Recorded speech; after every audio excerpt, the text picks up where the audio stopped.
Buenas noches, ¿cómo están? Mi nombre es Luigi Alberto Sánchez Ugarriza, soy abogado, especialista en Derecho Procesal Penal y Litigación Oral. He sido fiscal adjunto del Pool de Fiscales del Callao en los años 2017 a 2019. He llevado cursos de litigación oral tanto en Chile como en Colombia, aparte de la maestría en la Universidad de Garcilaso de la Vega. Agradecer al público por su preferencia, agradecer al IDG por haberme invitado en esta clase que vamos a hacer una ponencia doble, vamos a hablar del famoso control de acusación y vamos a hablar de la prisión preventiva en el Perú, ¿no? Abarcando un poco de estos tiempos de COVID, que es sumamente importante. Quiero ver si se visualizan mis diapositivas. A ver si me pueden decir si se visualizan mis diapositivas y arrancamos. El control de acusación es un cúmulo de actos que se encuentran situados en la etapa intermedia del proceso. Recordemos que el nuevo proceso penal de corte acusatorio con rasgos adversariales tiene una etapa de investigación preparatoria que se divide en dos: la investigación preliminar, donde se dan los actos iniciales de investigación, y la investigación preparatoria formalizada, donde ya existe proceso penal. Entonces, terminada la investigación preparatoria, se da la etapa intermedia, que en esta etapa se da el famoso control de acusación, que es un conjunto de actos procesales autónomos en los cuales se hace una crítica a la investigación preparatoria. Es decir, se lleva los resultados de la investigación que se ha realizado, dirigida por el fiscal y como coadyuvante de la Policía Nacional, y se ponen a prueba para ver si se amerita llevar un juicio oral o al sobreseimiento, que es el archivo judicial. En esta etapa intermedia que se da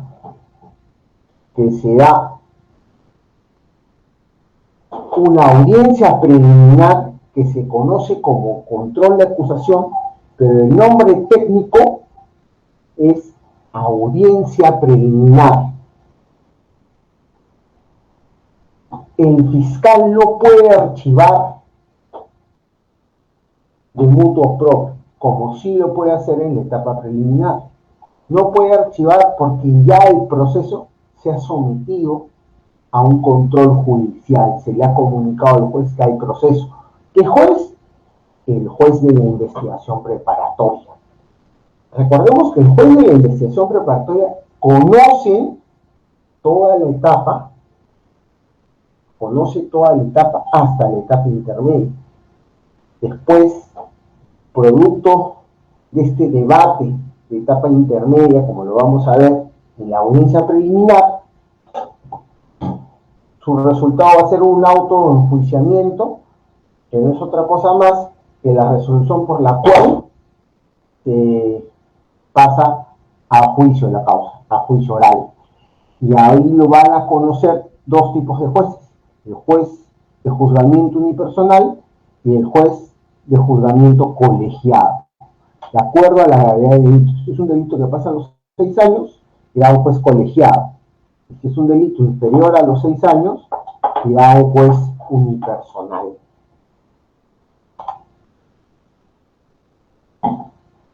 El fundamento del control de acusación se fundamenta en el principio de economía procesal, que se busca finalizar en sentido negativo su juicio oral un caso que no merece ser sometido a debate, evitando en esta forma molestias formas procesales. ¿Qué quiere decir esto? De que los casos que no ameriten ir a juicio oral o que esté deliberadamente con mandato de sobreseimiento, ya no irán a juicio oral. Lo que se quiere en esta etapa intermedia es que los procesos que realmente ameritan y acreditan valor probatorio van a ir a juicio oral, y los que no se van a ir al sobreseimiento.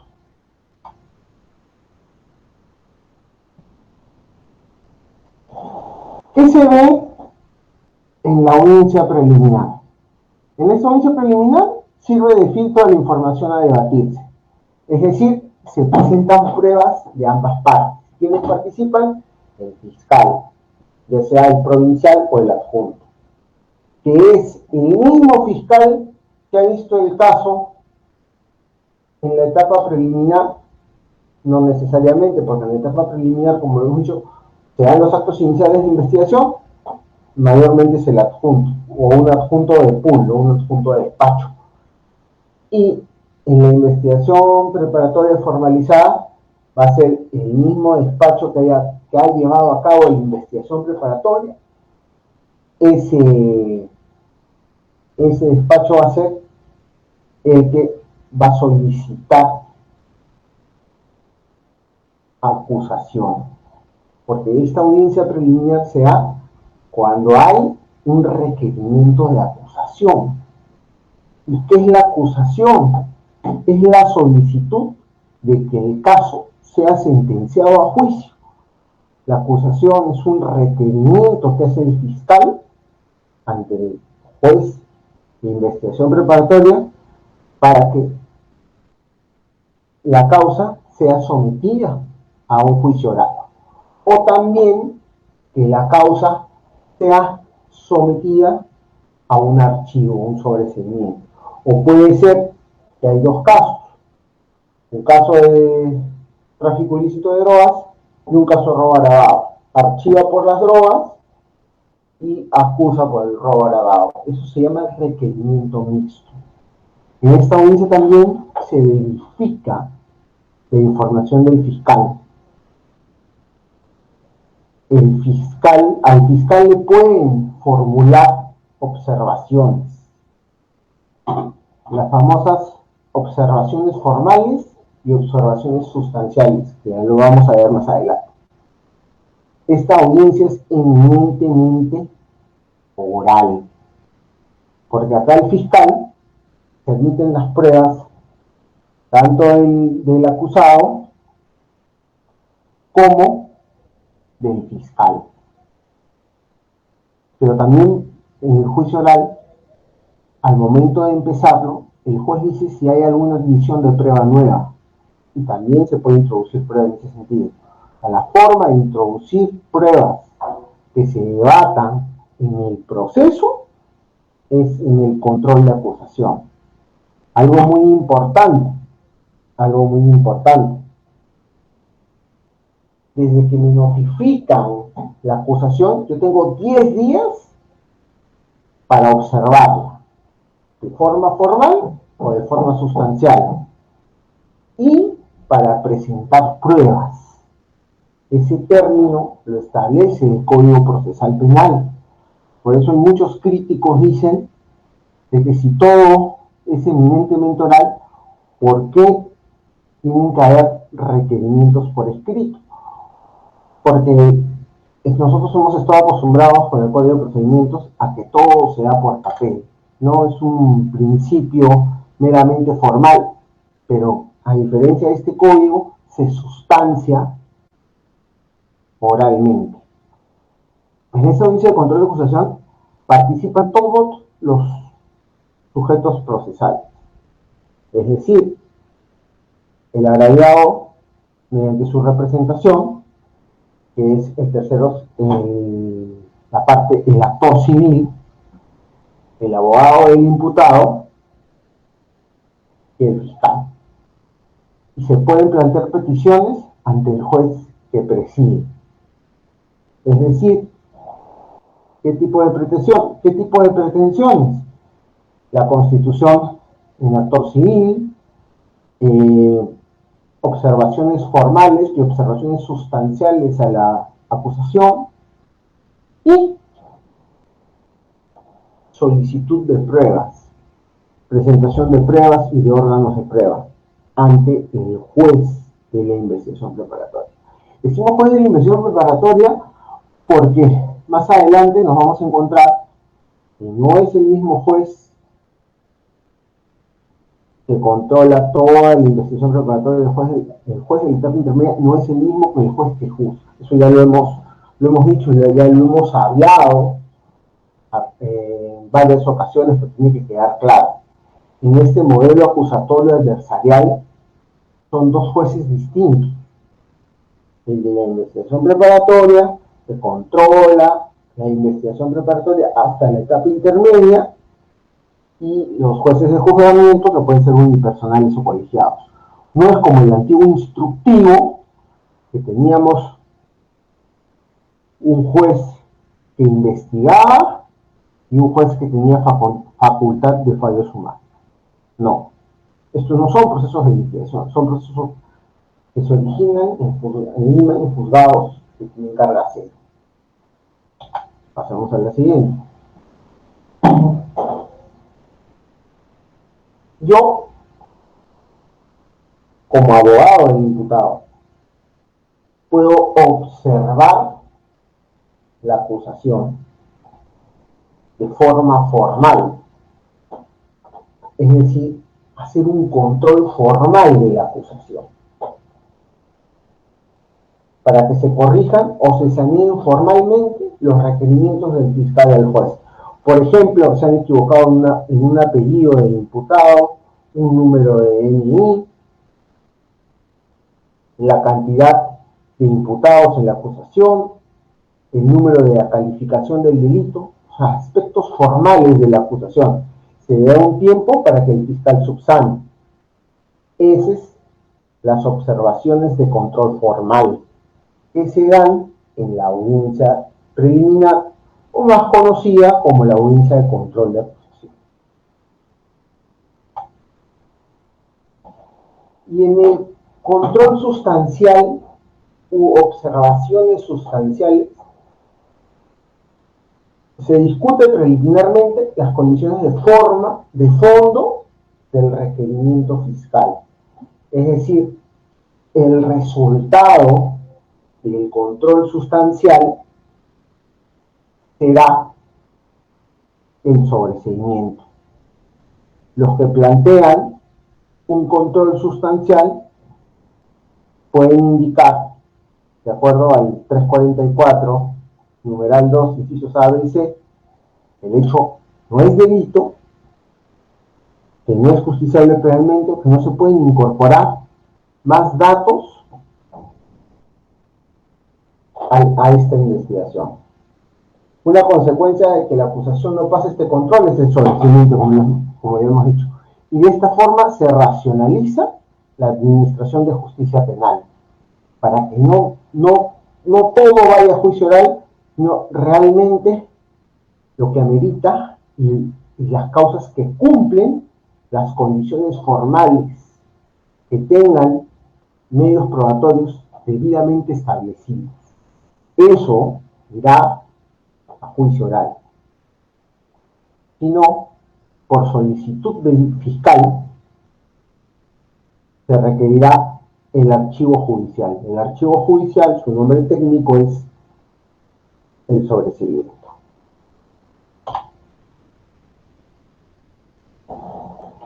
Esta etapa intermedia, donde se da el control de acusación, tiene algunas características. Es jurisdiccional, se da eminentemente ante un juez, y el resultado de esta audiencia preliminar o audiencia de control de acusación es la resolución por la cual hay mérito para pasar a juicio oral, o sea, el auto de enjuiciamiento o el auto de sobreseimiento. Es funcional porque la solicita mediante una acusación el representante del Ministerio Público. Hay un control judicial de la investigación, cuyo resultado de la investigación tiene que ser la acusación. Y predomina la oralidad, es eminentemente oral. Se presentan los requerimientos, pero se sustancia sustancia oralmente, se sustenta oralmente.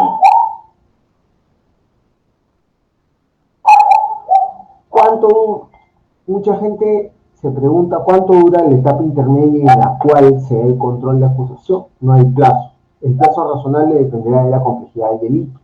Por ejemplo, un caso práctico, el caso de Keiko Fujimori, no vamos a esperar un control de acusación de 1 o 2 sesiones, por lo menos va a durar 6 meses, porque son múltiples delitos. Depende la complejidad del delito o de los delitos y de la cantidad de imputados. No tiene un tiempo, no tiene un plazo definido. Y de la cantidad de pedidos que pueda hacer la defensa o el fiscal. De repente de 3 cargos, de 2 solicita el sobreseimiento y de 1 está acusando.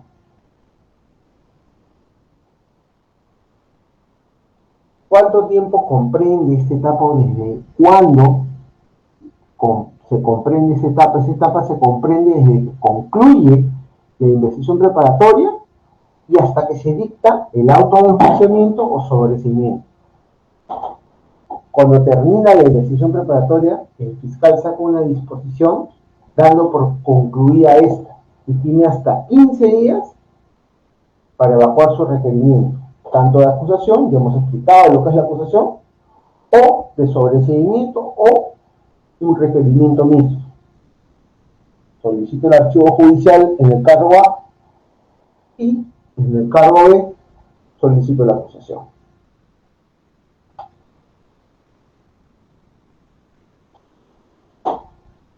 Vamos a explicar tácitamente qué es el sobreseimiento.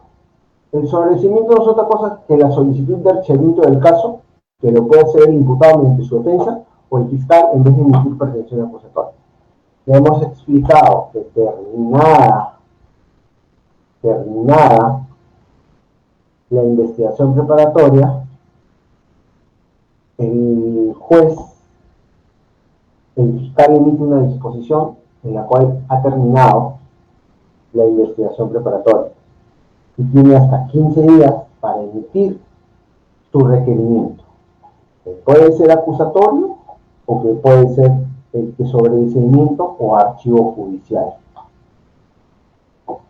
¿Cuál es el mecanismo?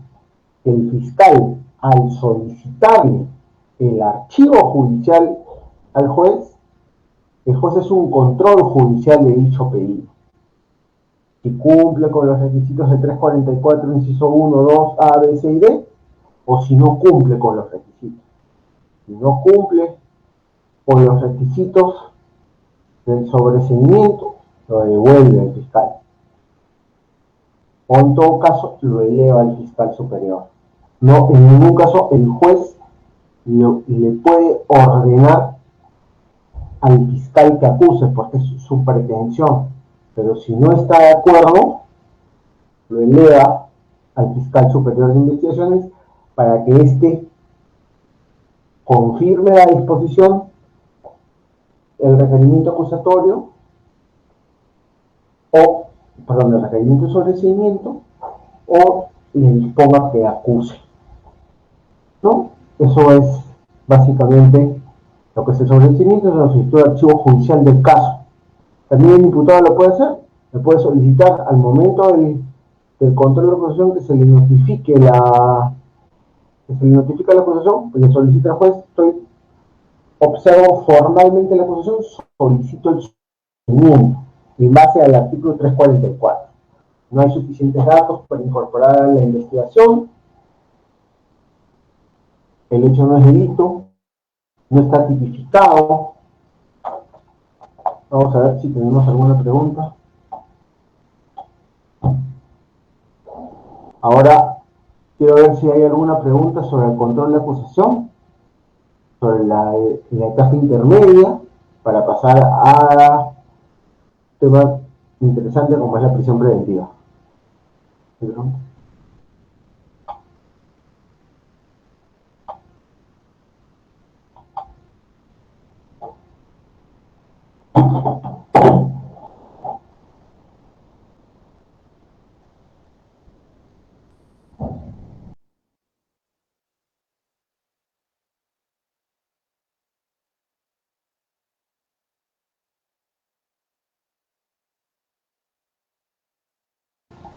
Continuamos.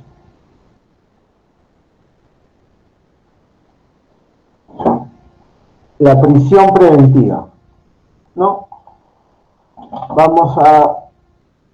Es una medida cautelar. Todos sabemos que es una medida cautelar de carácter personal. Existen dos clases de medidas cautelares en el nuevo Código Procesal Penal. Las medidas cautelares de carácter real, el embargo, entre otros, y las medidas cautelares de carácter personal, que es la prisión preventiva,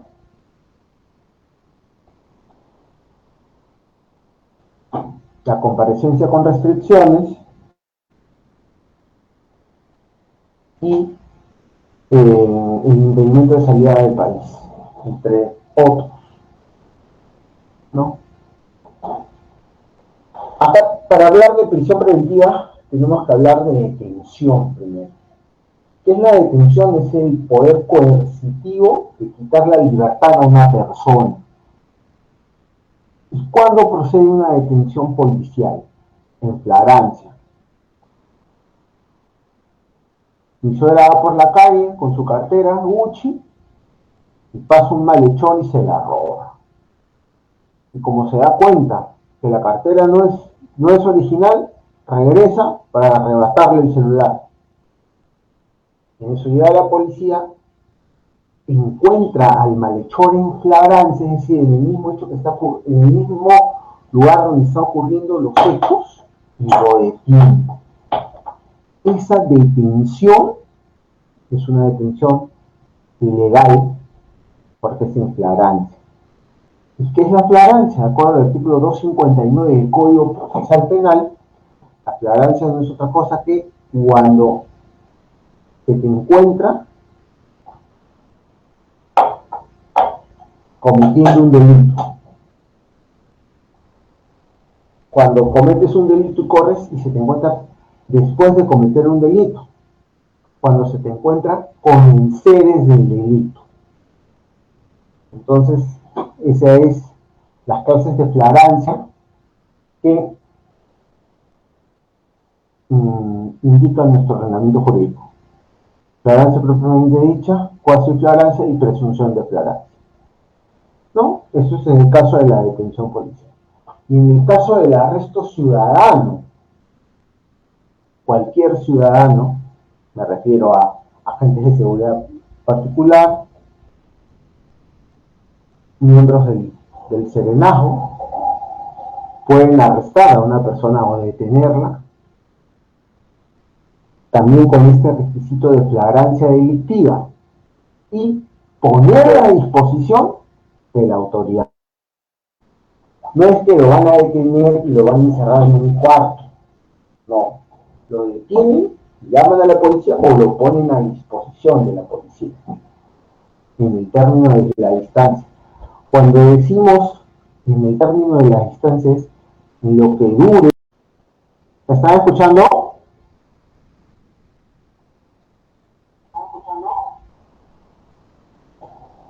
Gracias. Cuando hablamos de detención preliminar judicial, es cuando queremos evitar el peligro de fuga y tenemos suficientes elementos de convicción y le solicitamos al juez una detención preliminar en sede policial por un término de 72 horas, si es que no es complejo, y si es complejo hasta 10 días o 15 días, casos de narcotráfico o crimen organizado. Mayormente utilizan la detención preliminar para asegurar elementos de convicción y posteriormente solicitar la prisión preventiva.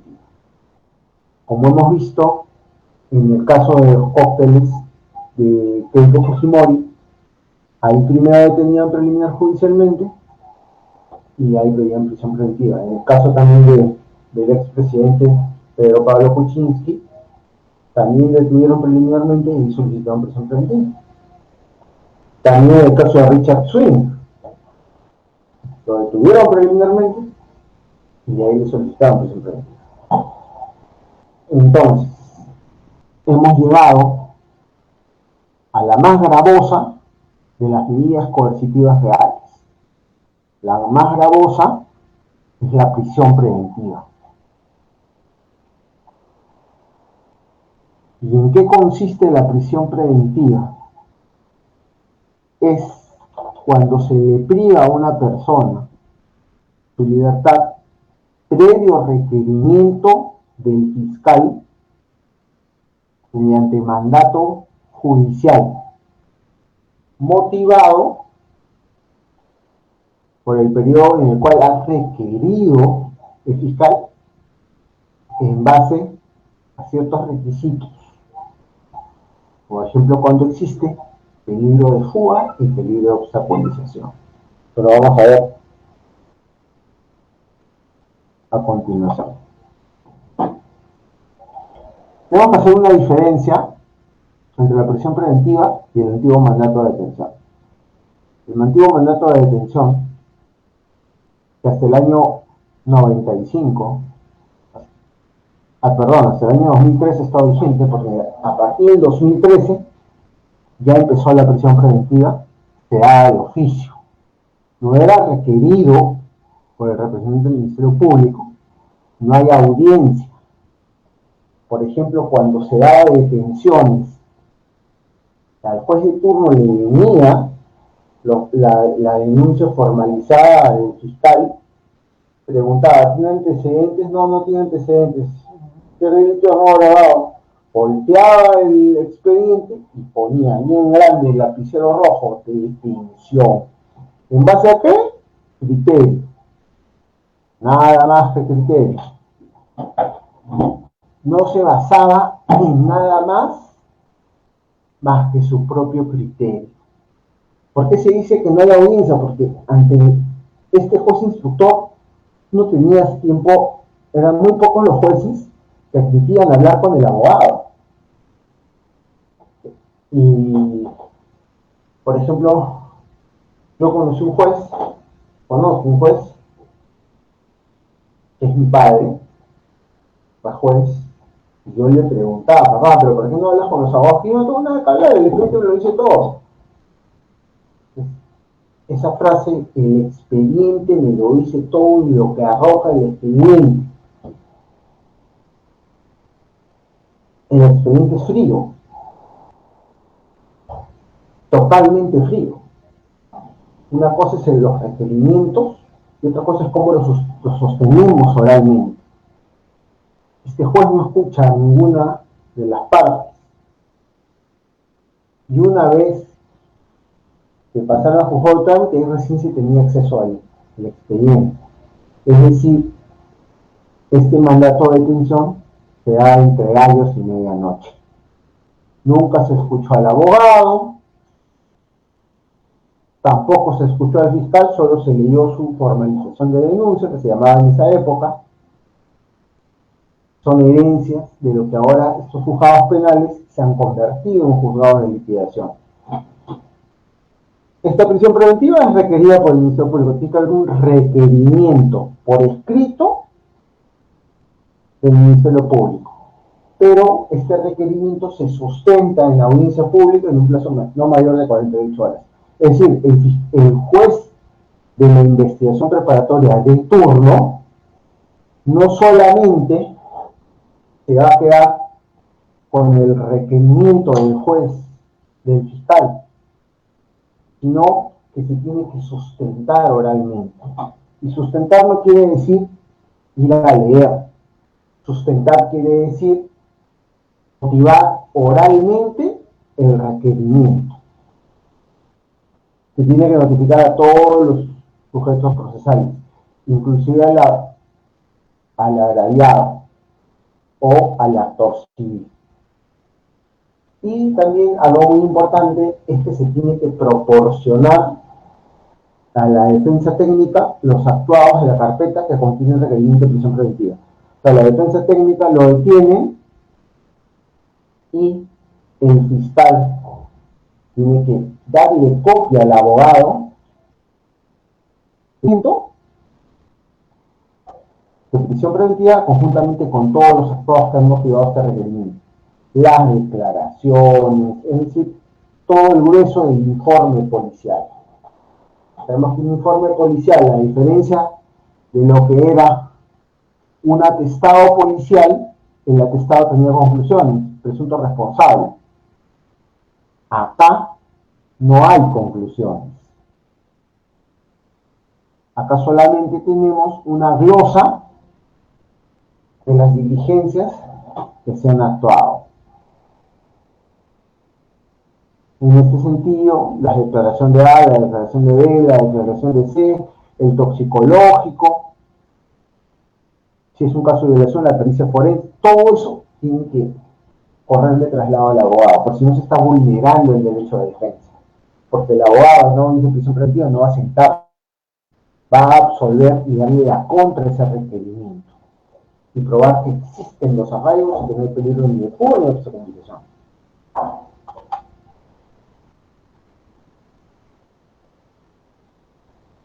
La regulación de la prisión preventiva en el nuevo Código Procesal Penal, que su vigencia es de 2004, en 2004 se dio el código, se regula desde el 2013. Desde el 2013 ya no tenemos ese horroroso mandato de detención. ¿Por qué horroroso? Porque recortaba todos los derechos. Es lo que en México se conoce como prisión preventiva oficiosa. Es un nombre elegante para decir mandato de detención. Porque ese juez, instructor, en su turno, a las 12 de la noche de un domingo, no escuchó a nadie. No lo escuchó al fiscal, no lo escuchó el abogado, no lo escuchó el diputado, tampoco escuchó a la víctima. Solo leyó. ¿Pero leyó todo? No, solamente leyó la denuncia del fiscal. Nada más se lee. Y en base a eso, miren qué peligroso. Resolvía la situación jurídica de una persona. Ese es el problema de tratar solo con papeles y no escuchar la parte humana de los papeles, que es la sustentación de los mismos. ¿Cuáles son los presupuestos materiales de esta prisión preventiva?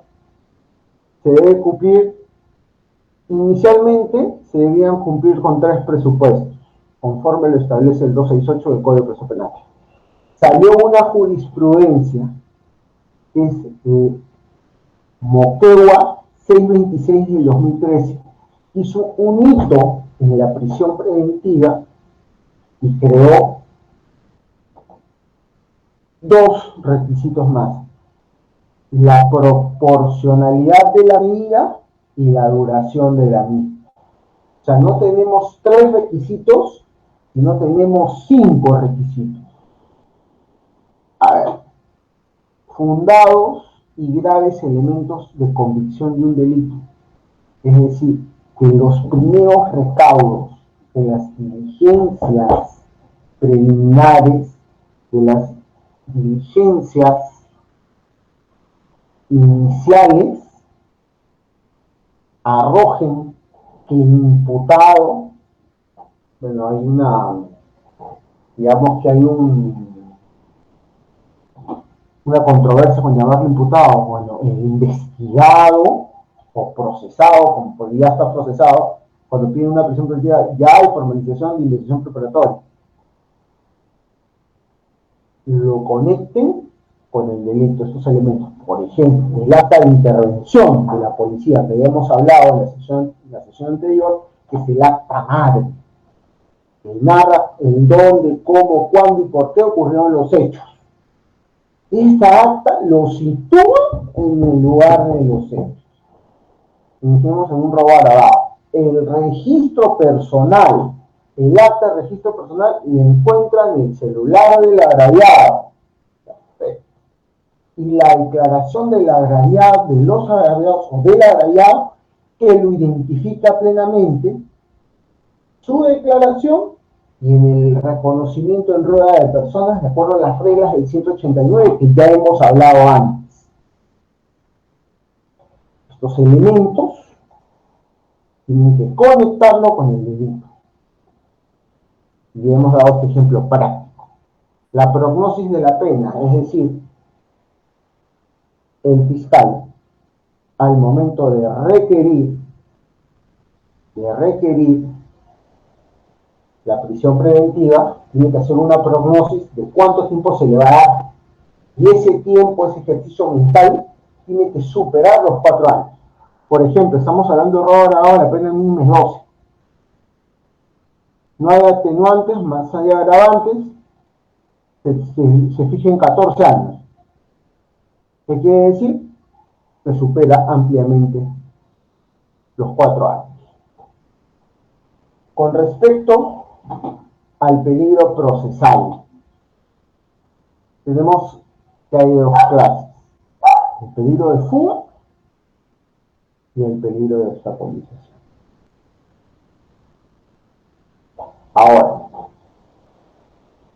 de acuerdo a sendas jurisprudencias de la Corte Suprema,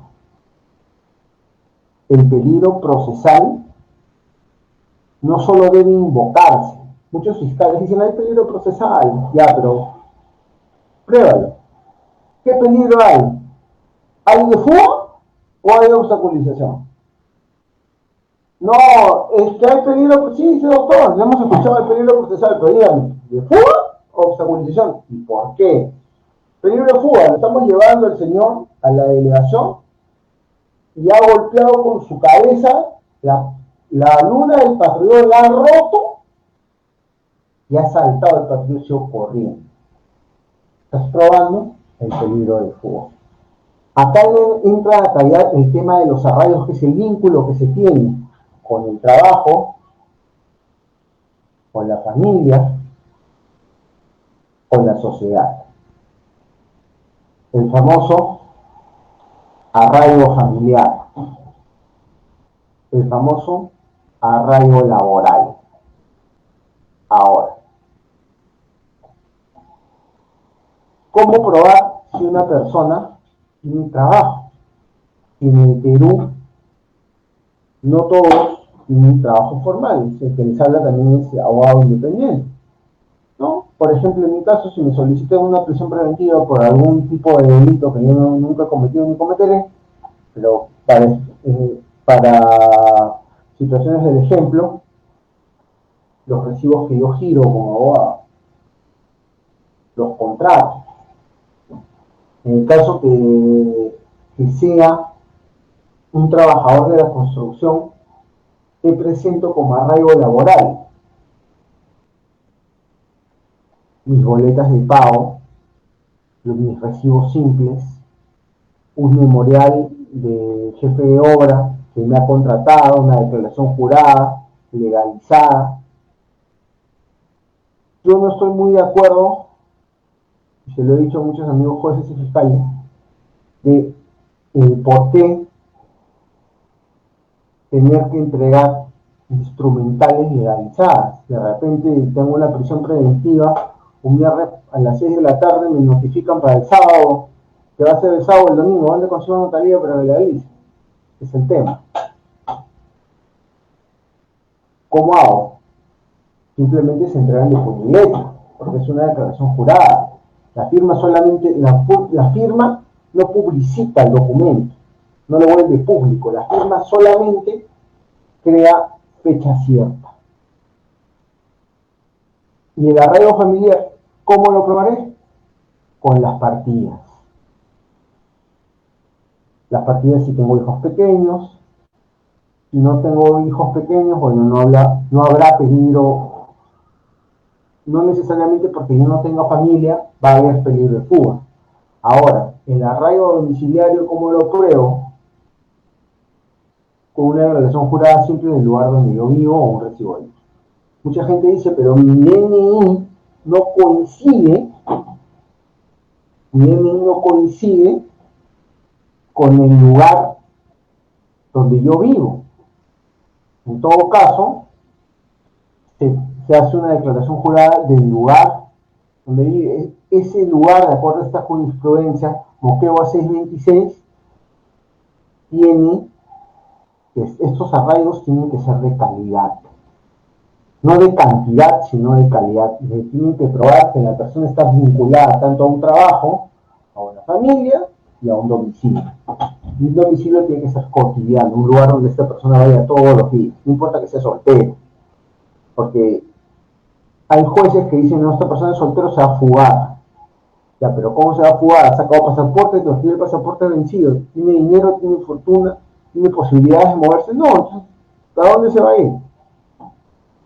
Son esos criterios que nosotros como abogados litigantes tenemos que impartir para probar que no hay peligro procesal. Y el peligro de obstaculización es las acciones que se dan para impedir la averiguación de la verdad. Por ejemplo, muchos familiares detenidos se acercan al agraviado y le dicen, te devuelvo el celular y te compro otro. Pero no declares, no te presentes, no le hagas daño a mi hijito, que él es el sostén de mi familia. Que no es una amenaza propiamente dicha, pero está interfiriendo en la obstaculización de la verdad. Entonces, esta persona, si estos actos se comprueban, podría declararse fundado por peligro procesal. Ahora, tenemos que decir que este peligro de obstaculización tiene que probarse, al igual que el peligro de fuga. No solo el Ministerio Público Alema, que solamente invoca, tiene que probarse.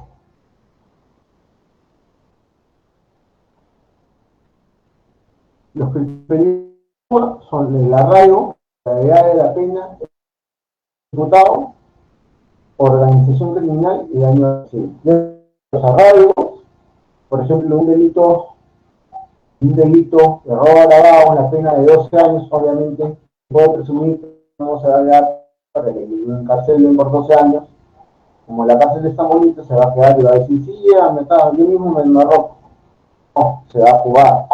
Comportamiento del imputado y daño resarcible. Se acercó al agraviado, le dijo, le pidió disculpas al menos, digo, ¿sabes qué? Le compro el celular, o le devuelvo el celular, o si ya lo vení, le compro un igualito, le doy dinero para que se compre uno.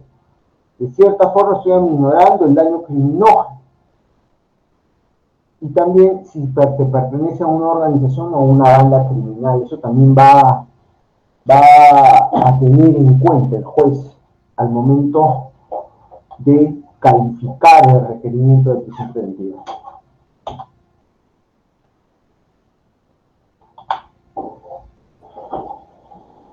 Sobre los últimos dos requisitos, proporcionalidad de la medida. Eso quiere decir si la medida es correctamente aplicada al caso concreto, si es proporcional. En este caso se tiene que medir los niveles de daño. Hay daño, hay peligro de fuga, hay peligro de obstaculización. Si es proporcional porque le ha pegado al agraviado, lo ha dejado inconsciente desfigurado en el piso y encima le ha robado. Y producto de eso murió. Es un robo con subsecuente muerte. Entonces sí será proporcional. Dentro de este principio de proporcionalidad tenemos el subprincipio de necesidad. Obviamente, si la medida es proporcional es necesaria, ¿por qué? Porque una de las subfunciones de la prisión preventiva es que esta prisión preventiva sea punitiva, proteja a las personas. Y obviamente la duración de la medida, que se tiene que poner cuánto de plazo se le va a dar. En procesos comunes, 9 meses. Procesos semicomplejos, 18. Y procesos complejos, como el de Keiko Fujimori, o el crimen organizado, 36. Pero ¿qué pasa? Ya ha pasado. ¿Qué pasa si esta persona ya se han realizado todas las diligencias, un delito de robo agravado, se han realizado todas las diligencias?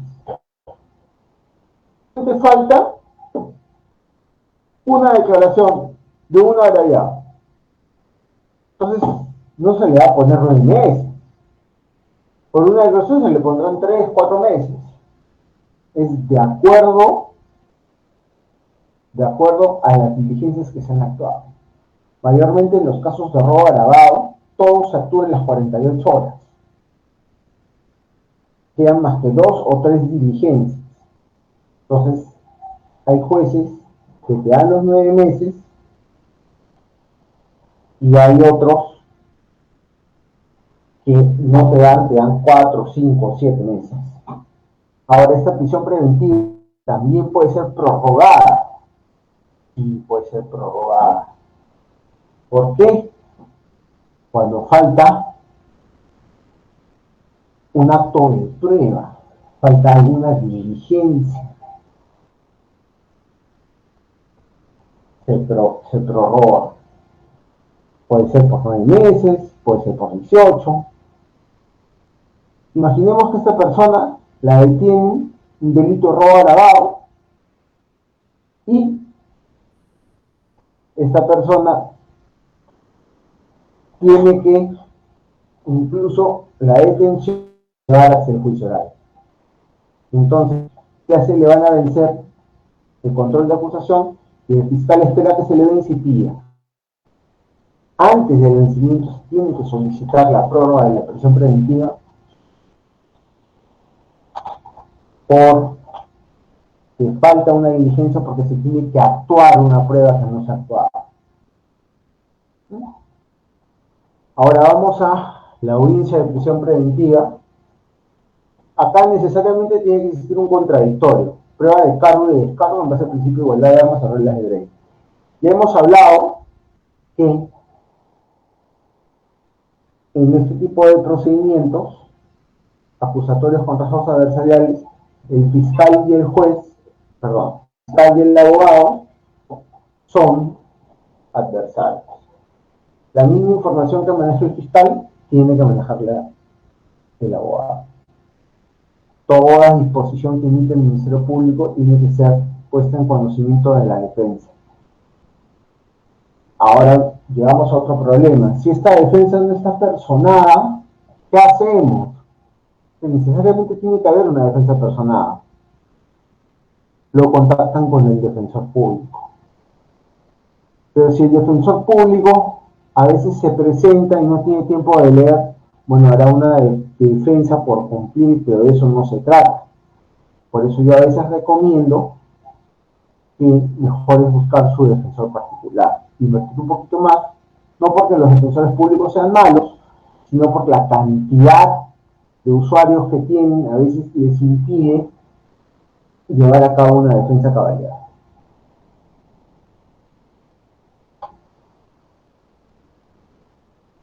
La resolución de prisión preventiva debe ser expresada en la misma audiencia.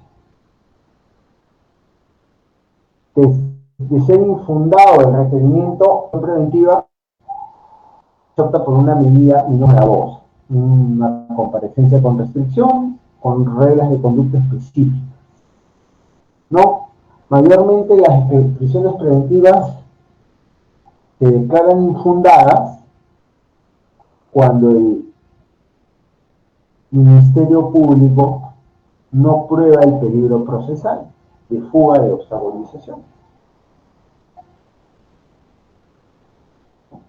Ya hemos hablado de la elaboración de la prisión preventiva, 3 clases de trazos: los procesos comunes de hasta 9 meses, los procesos complejos de 18 meses y el crimen organizado 36 meses. Y si al transcurrir, lo que les decía, el plazo máximo de prolongación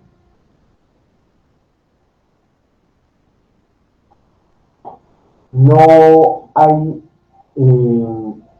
otro pedido fiscal de prolongación, el juez tendrá que dar la libertad inmediata, combinando alguna caución o comparecencia con restricciones.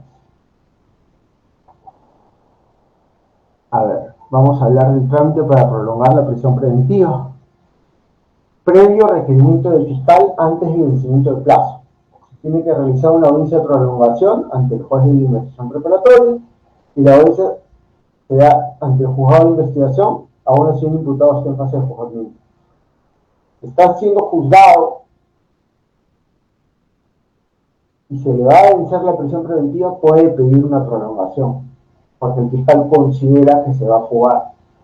El tema primordial en lo que es prisión preventiva, el tema primordial en lo que es prisión preventiva es el peligro procesal. Si usted logra establecer que no hay peligro procesal en el caso de la defensa, que no se ha probado el peligro de fuga, que no se ha probado el peligro de obstrucción, que tienen trabajo fijo, domicilio conocido, tienen familia, tienen arraigo, entonces no le van a declarar infundada la prisión preventiva.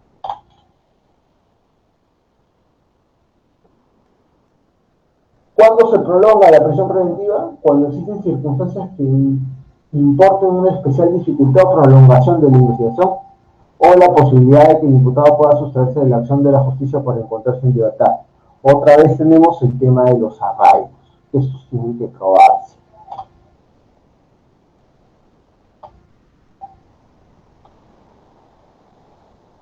Bueno, y hemos llegado al final.